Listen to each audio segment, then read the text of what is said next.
We are back at our game today. I-check natin yung ating Mr. Bean kung meron ba siyang laman. Tingnan natin.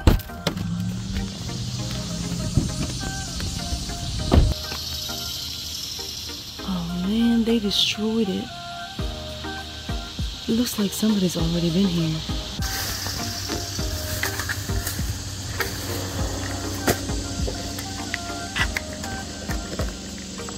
Akala ko po the whole time wala akong kakompetensya, pero today I actually proved it na meron akong kakompetensya na. Oh my gosh, mga kabay. Ano nang gagawin ko?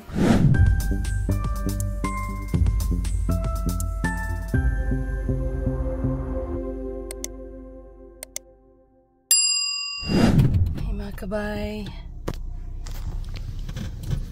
We are back at our game today. I-check natin yung ating Mr. Bean kung meron ba siyang laman. Kahapon, nabokya tayo, talagang bokyang-bokya. Zero, nada. But today, I'm hoping we got something inside, right? So, I'll jump out right quick, and I'll check. So, kabay. Tingnan natin.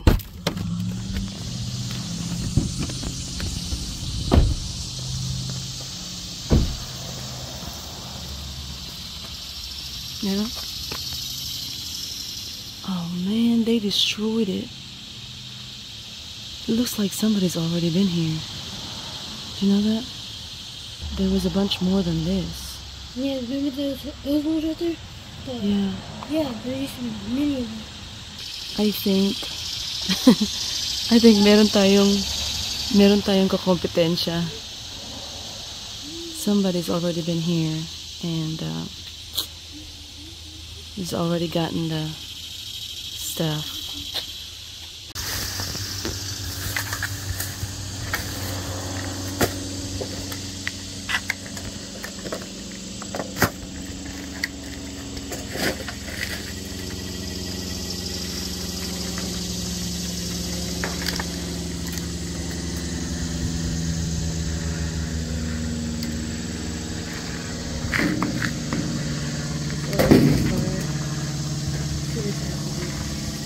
Remember what they said about apple juice, about the something in that they throw away? Yeah, about something about the bake that could poison you or something like that.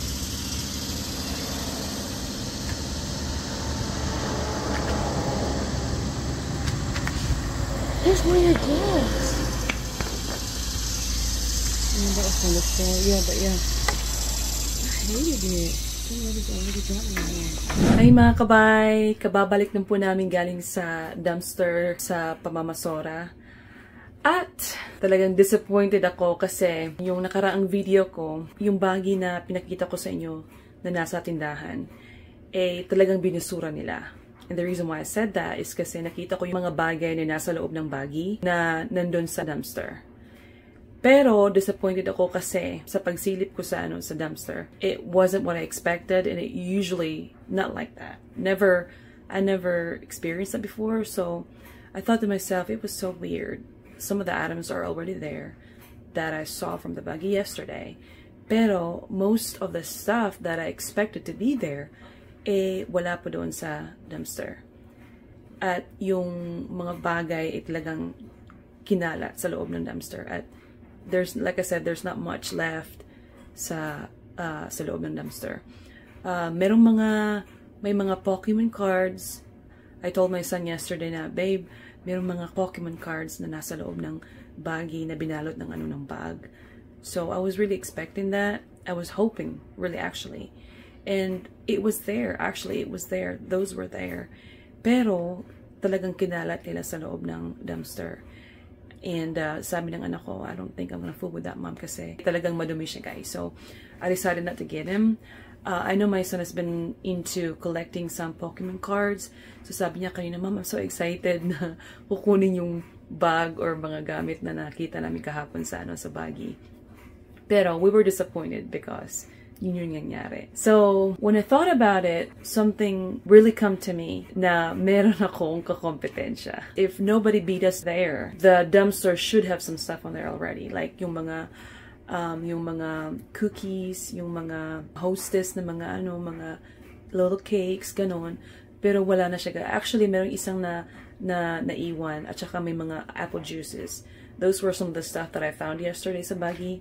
Yung mga Pokemon cards, pero I didn't fool with it because I only saw one hostess bag, 2 apple juices. Tapos hindi ko kinuha yung mga apple juices kasi yung mga apple juices currently, they are on recall.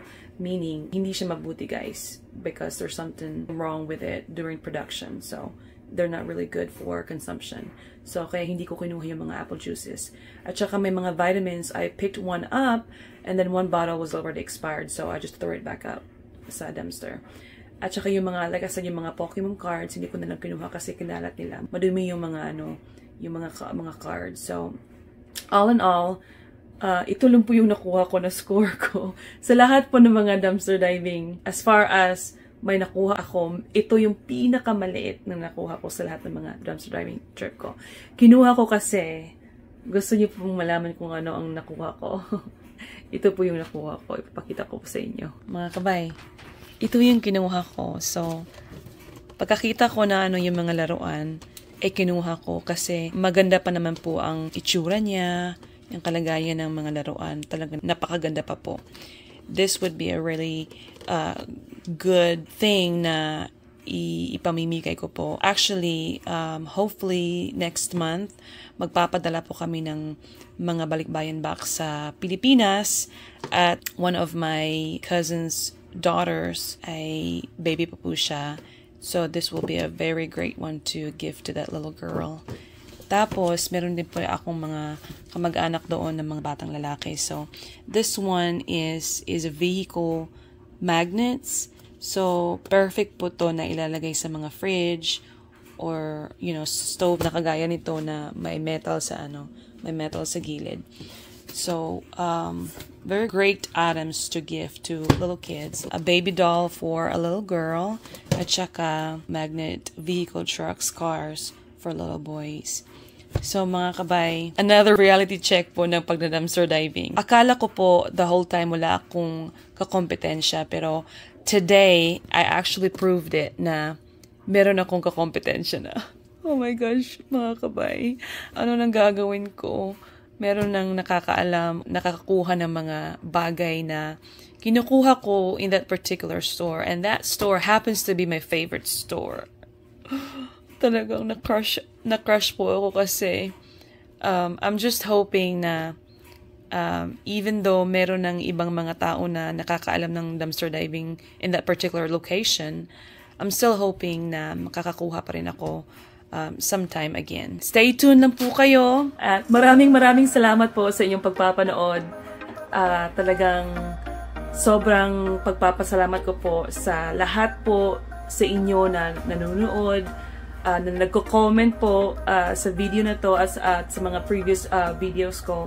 Don't forget to subscribe, to like, and to share, and to comment down below of what you think about this video.